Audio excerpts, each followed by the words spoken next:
മുസ്ലിം വിരോധിയായിട്ടൊക്കെ കേരളത്തിൽ ഒരു പ്രതിച്ഛായ അറിഞ്ഞോ അറിയാതെ അങ്ങേക്ക് ഉണ്ടായിട്ടുണ്ട്.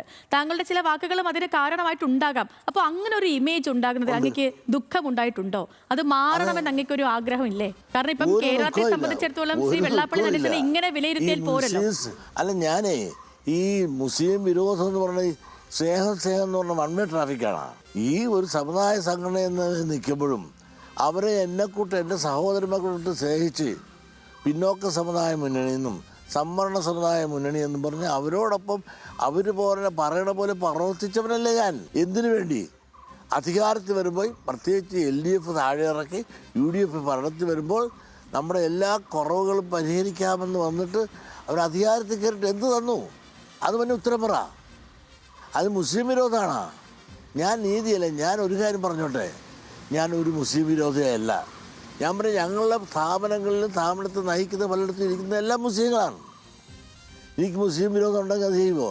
നിങ്ങളൊരു കാര്യം മനസ്സിലാക്കണം, ഞാൻ ഒരിക്കലും മുസ്ലിം വിരോധിയല്ല, ഒരു ക്രിസ്ത്യൻ വിരോധിയല്ല.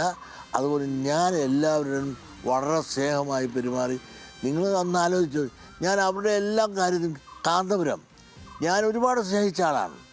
അദ്ദേഹം പോലും ഈ വിഷയം വന്നപ്പോൾ എന്താണെന്ന് എന്നോടൊന്ന് വിളിച്ചു ചോദിക്കേണ്ടതല്ല. ഞാൻ വിദ്യാഭ്യാസ സ്ഥാപനം ഇല്ലെന്നേ ഞാൻ പറഞ്ഞോളേ. മലബാർ പ്രദേശത്തെ അത് തരേണ്ട അധികാരം ഉണ്ടായിരുന്നപ്പോൾ തരാത്തതിനെ ചോദിക്കുകയും അന്ന് ഇവരെല്ലാം എടുത്തപ്പോൾ തരാതിരുന്നതിനെ ചോദ്യം ചെയ്യുകയും ചെയ്തപ്പോൾ അത് മുസ്ലിം വിരോധമായിട്ടല്ല, സാമൂഹ്യ നീതി ഭരണത്തിൽ വന്നപ്പോൾ തരാത്തതിൻ്റെ പേരിൽ ചോദിച്ചാൽ അത് വർഗീയമല്ല. അതോടൊപ്പം തന്നെ ഞാൻ ഏറ്റവും പ്രതീക്ഷിച്ചിരുന്നു തങ്ങൾ.